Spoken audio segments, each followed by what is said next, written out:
Bonsoir chez vous. Qu'est-ce que c'est? Une ruelle. Utilisée par qui? Généralement, les maçons pour leurs travaux de construction. À l'image, vous allez certainement voir des images de construction. Cet homme que vous voyez à l'image est en train de construire un mur. Il faut qu'il s'assure que tout soit bien droit. Quels sont les matériaux qu'il utilise? Des briques. Je crois qu'elles sont essentielles. Continuez à regarder l'image. Il s'occupe de mettre du ciment. Il s'occupe de mesurer. Vous vous êtes déjà posé la question, chers jeunes, quels sont les types d'outils dont un maçon a besoin pour s'assurer qu'un mur soit bien droit et que la maison ne soit pas crochue? Il y a bien sûr le niveau. Vous en avez une image. Mais il y a toutes sortes d'outils. Je ne sais pas si vous êtes déjà allé sur des chantiers, mais parfois, vous pouvez voir, et même très souvent, des sortes de lignes. Ça s'appelle des cordeaux, permettent de délimiter où devront se faire les empassements. Mais aussi, il y a des traits bleus, on m'a dit quelque chose de léger, une sorte de poudre. Ça sert aussi à pouvoir tracer, délimiter, mesurer des points de repère. Mais dans tout ça, une chose qui est importante, c'est bien la brique. La brique. La brique qu'on s'en sert pour construire. Quand on en a beaucoup, on peut faire soit une maison, soit un petit abri, soit un château, soit un immeuble.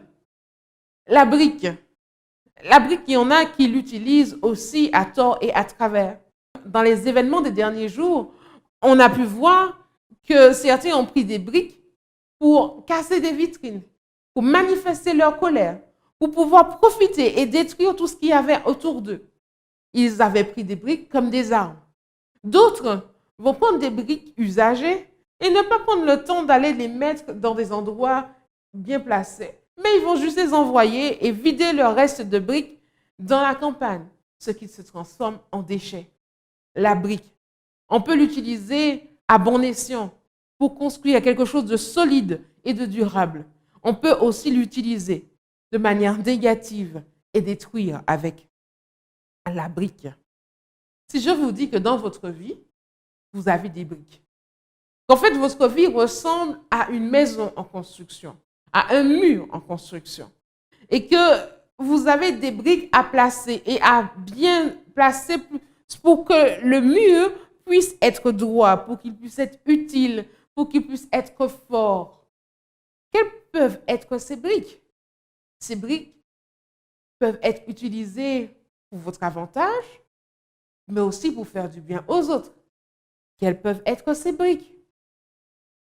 Voici quelques exemples. Regardez à l'écran. Les briques peuvent être de la gentillesse, de la tolérance, de la bienveillance. Les briques peuvent être le fait de ne pas mentir, le fait de demander pardon. Les briques, ta brique peut être le fait de prendre soin de toi, de bien t'alimenter, de bien dormir, de faire du sport. Ta brique peut être le fait d'être à l'écoute des autres, de ne pas anticiper sur ce que l'autre va dire ou interpréter à tort et à travers, poser des questions. Ta brique, tes briques, les briques qui font partie du mur de ta vie, c'est toi qui t'en charges, c'est toi qui les déposes ou qui les envoie pour pouvoir détruire ceux qui sont autour de toi. Dans 1 Pierre chapitre 4, verset 10, la Bible dit mais de mettre au service des autres ce que nous avons reçu. 1 Pierre 4, verset 10. Tu cherches chez toi et cela s'affiche à l'écran. Mettez-vous chacun selon le don qu'il a reçu au service les uns des autres comme de bons administrateurs de la grâce de Dieu, variés en effet. Ou encore, soyez comme de bons serviteurs qui prennent soin des dons variés de Dieu. Dieu nous donne des dons, des talents, des capacités, des aptitudes, des compétences que nous acquérons au fur et à mesure que nous grandissons. À nous d'en prendre soin. Vous êtes prêts à prier? Inclinons la tête. Seigneur notre Dieu, merci de nous donner toutes sortes de choses à notre disposition pour grandir, croître et nous développer. Aide-nous à utiliser nos briques, non seulement pour notre bien, mais pour faire du bien autour de nous. Au nom de Jésus. Amen. À très bientôt pour une autre histoire en 5 minutes.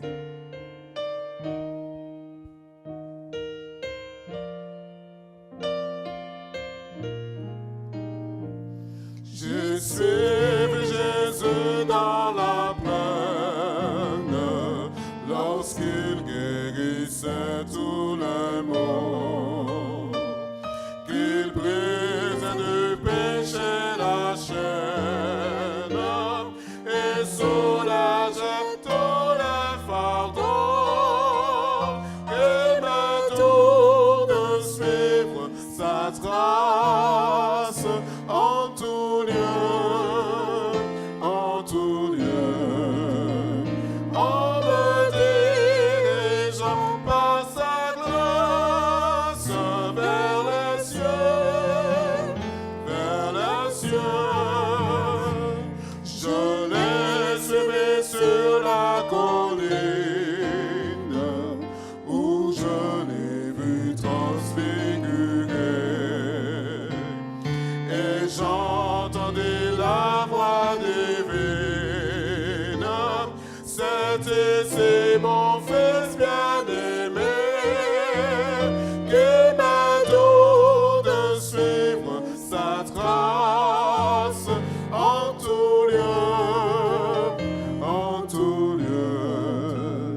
en me dirigeant par sa grâce vers les cieux, vers les cieux. Je l'ai suivi jusqu'au calvaire, injurié parmi le voix. Il s'avançait vers l'adversaire, portant tout seul sa lourde croix, qu'il m'adore de suivre sa trace en tout lieu, en me dirigeant par sa grâce vers les cieux, vers les cieux. Je le suivrai toute ma vie, où qu'il aille en triomphateur, jusqu'à la céleste patrie, où tout est paix, gloire et splendeur, que m'adore de suivre sa trace en tout lieu, en me dirigeant par sa grâce vers les cieux, qu'il m'adore de suivre sa trace en tout lieu, en me dirigeant par sa grâce vers les cieux, vers les cieux.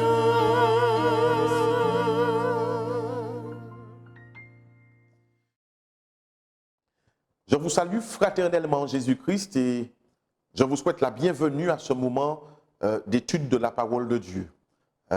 Ce soir, je voudrais vous inviter à considérer avec moi le livre de l'Apocalypse, le chapitre 21, les versets 1 à 4. Alors, le livre de l'Apocalypse, c'est le livre de la révélation.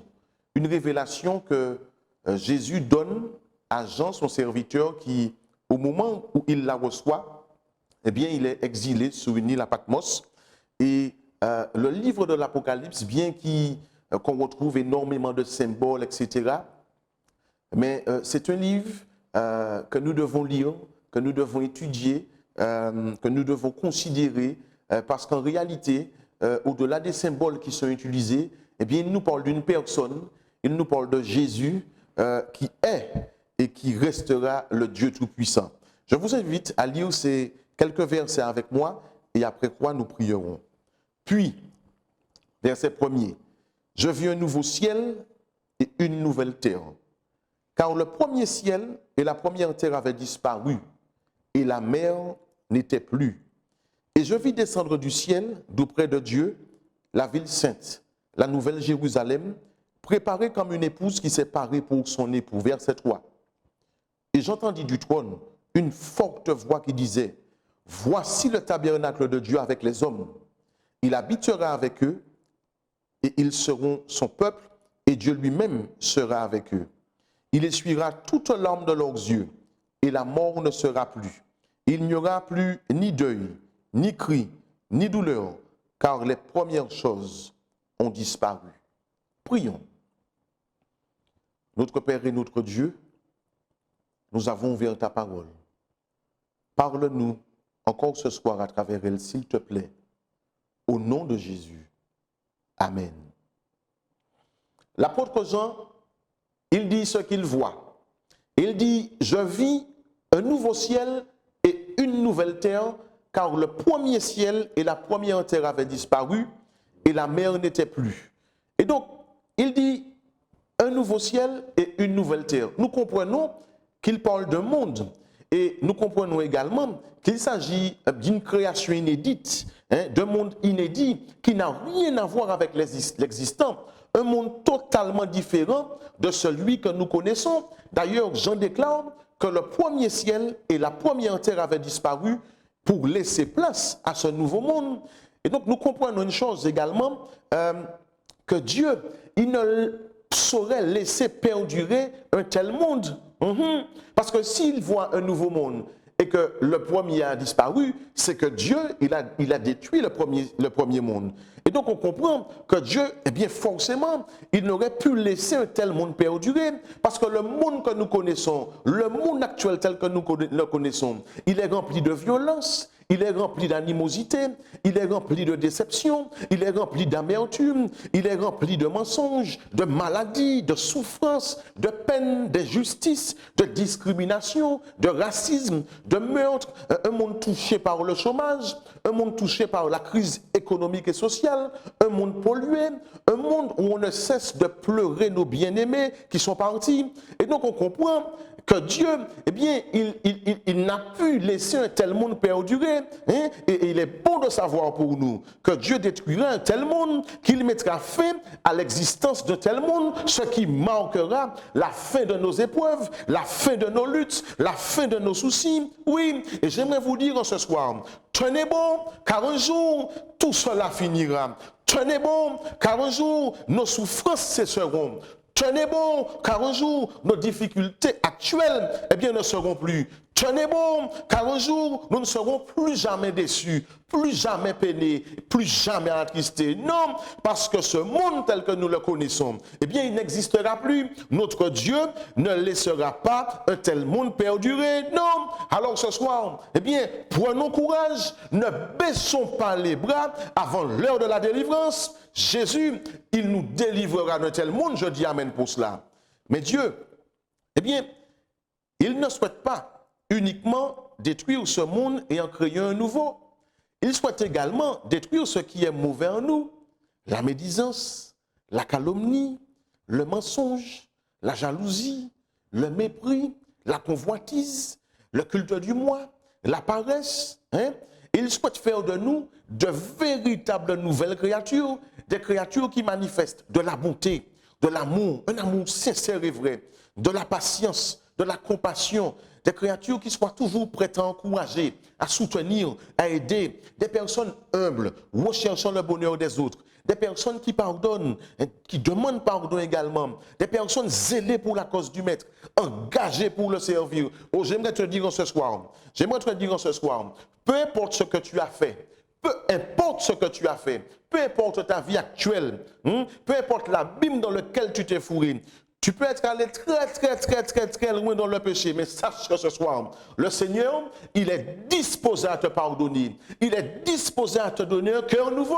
Jésus dit, ou plutôt Jean rapporte, il dit qu'il a vu un nouveau ciel et une nouvelle terre. Et donc, on comprend qu'il a vu un monde avec une qualité de vie sans pareil. Un monde où l'on ne survit pas, mais un monde où on peut vraiment y vivre. Ah. Il n'y a pas énormément d'ouvrages qui décrivent ce nouveau monde. Mais essayons simplement pour quelques secondes d'imaginer la plus belle île paradisiaque que nous connaissons. Certainement que vous avez soi-disant vu, peut-être vu plutôt sur une carte postale, ou peut-être que vous avez eu l'occasion d'y aller vous-même. Mais essayez d'imaginer, essayez de vous rappeler, si vous avez pu y aller vous-même, ou sinon d'imaginer la plus belle île paradisiaque que vous connaissez. Comment l'avez-vous trouvée? Certainement belle, certainement exceptionnelle. Eh bien, aussi édénique que vous l'avez trouvée. Elle n'est en rien comparable avec ce monde que Jean a vu. Non, en rien. Toutes les îles que nous connaissons, eh bien, elles sont pâles, elles sont sans couleur, comparé à ce nouveau monde. Le monde que Jean vit, il n'est en rien comparable avec ce que nous connaissons aujourd'hui. Ça n'a rien à voir. Il dit qu'il vit un nouveau ciel et une nouvelle terre. Il continue au verset 2. Il dit, je vis descendre du ciel d'auprès de Dieu la ville sainte, la nouvelle Jérusalem, préparée comme une épouse qui s'est parée pour son époux. Alors, la ville sainte, la nouvelle Jérusalem. La ville de Jérusalem, à l'époque de cette écriture, eh bien, elle fut décrite comme étant sainte. Le temple qui s'y trouvait était le lieu où Dieu manifestait sa présence à son peuple. Et même à l'époque du tabernacle également d'ailleurs.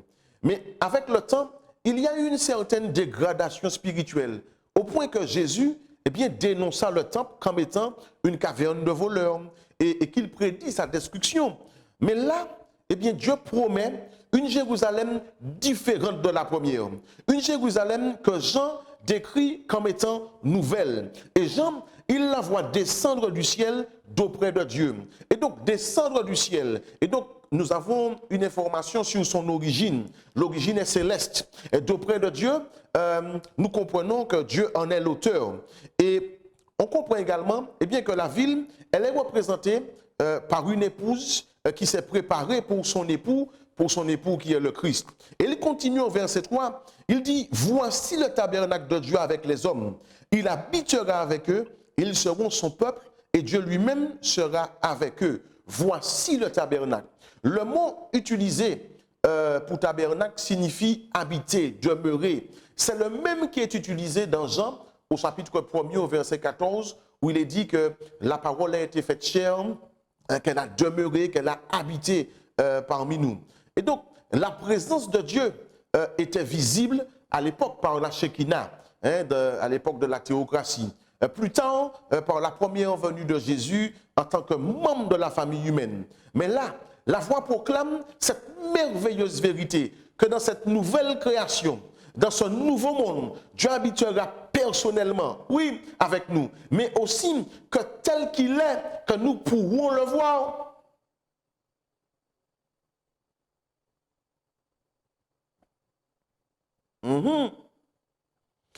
Remarquez que l'apôtre, il utilise à 3 reprises la préposition avec. Il dit, le tabernacle de Dieu sera avec les hommes. Il dit, il habitera avec eux. Il dit, Dieu lui-même sera avec eux. Et donc, il met l'accent sur le fait que Dieu sera au milieu de son peuple. Pas pour un jour, pas pour 2 jours, mais pour l'éternité, qu'il sera avec eux. Et donc, nous serons revêtus de corps incorruptible, ce qui nous permettra de voir Dieu tel qu'il est et de survivre en sa présence, ce qui permettra à Dieu d'être avec nous pour l'éternité. Quand je considère le fonctionnement de Dieu, quand je considère l'attitude de Dieu, quand je considère la personnalité de Dieu, Je dis qu'il est digne d'être loué, qu'il est digne d'être adoré, qu'il est digne d'être glorifié, qu'il est digne d'être magnifié, qu'il est digne d'être exalté, qu'il est digne d'être recherché. Parce que Dieu, il n'abandonne jamais ses enfants. Non, il était présent à travers les patriarches et les prophètes. Il était présent à travers Jésus, Emmanuel, Dieu au milieu de son peuple. Et là, il habitera avec nous pour l'éternité et nous pourrons le voir tel qu'il est aujourd'hui. Je dis amen pour cela. Jamais il ne va nous quitter. Ah. Au verset 4, il continue et il dit, il essuiera toute larme de leurs yeux et la mort ne sera plus. Il n'y aura plus ni deuil, ni cri, ni douleur, car les premières choses ont disparu.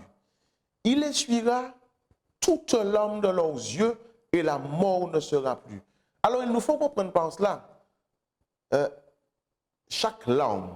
Mais en fait, c'est une figure de style.